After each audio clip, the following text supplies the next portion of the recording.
قدرمن دوستانو دا مهال تاسو سره یو تازه خبر شریکوم چې د WION په نوم یوې هندي رسنۍ خبر ورکړی چې ټاکل شوي په راتلونکې اونۍ کې د طالبانو د بهرنیو چارو وزیر امیر خان متقي نوي ډیلي ته سفر وکړي.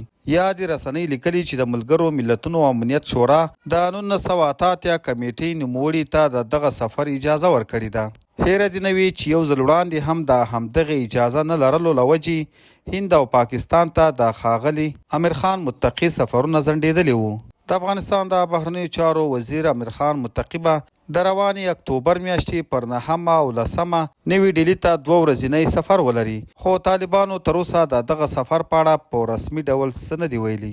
د ملګرو ملتونو امنیت شورا د افغانستان د بهرنیو چارو وزیر امیر خان متقي ته د سفر د اجازې ورکولو څخه وروسته به ښاغلی امیر خان متقي هندوستان او روسیې ته سفرونه وکړي. د ملګرو ملتونو د امنیت شورا لخوا په ښاغلي امیر خان متقي باندې د سفر دغه اجازه دایمي نه ده، بلکې د لنډ مهال لپاره ده.